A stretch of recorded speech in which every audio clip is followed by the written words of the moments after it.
Hello, me. Ask ko po, ba't di po kayo nalagyan sa heart center?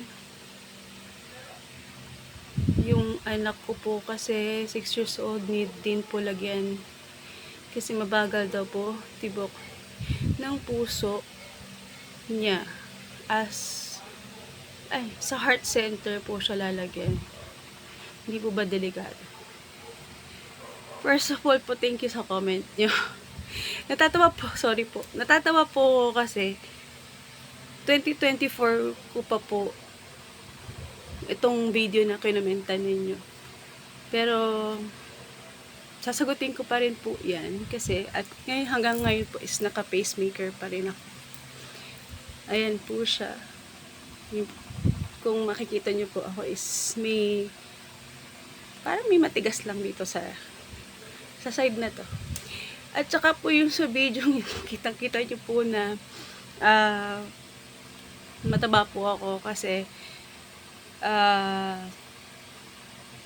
naka 75 mg po ako na prednisone kasi naka-steroids po ako that time. Until na po, naka-steroids ako pero 5 mg lang. So anyway, hindi po related yung steroids sa pagkakaroon ng pacemaker. Sasagutin ko po yung tanong nyo. Hindi po ako nalagyan, sabi ko nga po doon sa video, is hindi po ako nalagyan sa heart center kasi dalawa po sila doon na cardio na EPS. So, hindi ko na po sasabihin yung mga names. Ang reason po is kaya po hindi ayaw nila akong lagyan doon kasi same po sila ng reason nila na masyado pa daw po akong bata na malagyan ng pacemaker. Ngayon, sa Medical City po ako nalagyan ng pacemaker kasi consistent po yung symptoms ko. Nahihilo po ako. Nagkakaroon po ako ng yung tinatawag po na vasovagal syncope. Vasovagal syncope kasi ang ibig sabihin po nun is yung pag nasa peak ka ng maraming workload po yung heart. Maraming workload means sobra sa exercise, tapos o kaya may ginagawa ka, tapos bigla kang tawag dun, parang bigla kang uupo or bigla kang mahihilo. Ibig sabihin nun is bubagsak po yung dugo sa katawan. So, ang naging reason po is tama po yung sinabi ng doktor na yun po yung reason kung ba't po lalagyan ng pacemaker kasi mabagal po yung heart. So, yung sa akin po, nalagyan po ko ng pacemaker kasi sobrang bagal po ng tibok ng heart ko kasi natutulog po ako, 33 na lang po yung heart rate ko. Pag nakaupo po ako, nakaupo ako ganito is 42, 40, yun lang po yung heart rate ko. So, dapat hindi siya, pag nakaupo ka, hindi dapat ganon yung heart rate. Then, kapag umakit ako ng hagdan, hindi siya umaabot ng 60. Ang sabi po nila sa akin lahat is, kapag umakit ng hagdan ang isang normal na adult na walang sakit sa heart is pag umaakit ng hagdan ang normal heart rate is nasa 90s yun. So yun po talagang kailangan po siya lagyan kung talaga mabagal po yung tibok ng heart ng baby mo. Pari yung sa age po 6 years old, kung talagang kailangan po kasing lagyan, kailangan po lagyan. Sorry, dumating si baby ko. Kailangan po talagang lagyan yan ng pacemaker kasi mabagal po yung heart. Kumbaga, back up lang po siya. Ang pagkakaroon po ng pacemaker is back up po ng heart. Kumbaga, pag bumabagsak po ng sobra yung heart is iba-back up niya. Gagawin niya normal yung heart rate ng isang tao.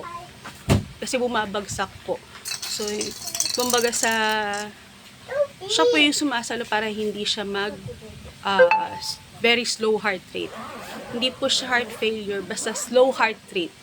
Sobrang bagal. Yun po. And, ano pa patanong lang? Hindi, yun po, kasi hindi nga po ko nalagyan sa sa heart center kasi nga po, dalawa sila. So, ayoko na po kasing magpumilit kasi dalawa na po yun umayaw sa akin doon. So, which is dapat doon talaga ako kasi nga heart center. Sa Medical City po ako nalagyan kasi in all the cardiologists po na pinuntahan namin, may St. Luke's, may Lourdes, may Manila Doctors. Saan pa ba? Yun nga, may heart center. Nakalimutan ko na po yung ibang hospital. Basta, Siyam po yun. Siyam na doctors. Sa Medical City po ako nalagyan kasi taga Medical City po yung nakapag-explain sa akin, sa amin, ng family ko, kung bakit kailangan akong malagyan. So, nung time na nalagyan po ako ng pacemaker, yun po yung talagang, alam niyo po yung pagkagising sa umagang-umaga, na nakahiga ka pa. Mahilig po kasi ako nung before na mag-manual test, manual count, kasi since may idea po kasi nursing graduate ako. So, alam ko po kung paano magbilang ng heart rate ng walang pulse oximeter. May, kamay lang dito sa pulse. So, alam ko po kung ilan na yung heart rate ko. Ganun po kasi ako. So, since na parang na-conscious ako, na-anxious na ako, kasi nga po may nararamdaman ako, may kabog, tapos sobrang bagal po kapag pinapakinggan ko sa stethoscope ko. Sobrang bagal po talaga. So, yun po yung reason ba't po ako nalagyan ng pacemaker. Then yung sa age po ng anak nyo is siguro po talagang kailangan. Kasi may nakapagsabi rin po sa akin na yung kanyang anak is nung pinanganak, mabagal din po yung heart rate. Nasa, hindi ko po sure, basta nalagyan po siya ng pacemaker sa singit. 3 months old po. So, sa singit daw po nilagyan. So, ngayon, nung time na yun is November 2019. Nung time na yun, 18 years old na po yung anak niya. So meaning, kung ngayon 2026, bilangin nyo lang po kung ilang taon na. At kailangan na po nung time na yun palitan. Hindi naman po delikado kasi siya nga po kasi sumasalo ng slow heart rate and nagbaback up po. Then, yun po, magiging safe naman po yung, kumbaga, nagiging safe siya. Mag-fail lang po kung katulad po ng ibang mga, pag matanda na po, yun, pag sobrang tanda na, tapos may iba pang sakit, tapos hindi na kinaya ibang sakit, kaya namamatay na kakaroon ng kinukuha na nila. Pero sabagay po kasi, ang lahat kasi tayo may talagang nakatakdang oras kung kailan kukunin, kung kailan at paano. Si Lord lang po nakakaalam. Prayers po sa baby mo, sana maging successful po. Huwag po kayo mag-worry kasi safe naman po pagkakaroon ng pacemaker. Dual-lead po ako. Sabihin dual-lead is dalawa po yung nakakabit na wire. So, dependent po ako sa atrium ko. Naka-pace siya. Ibig sabihin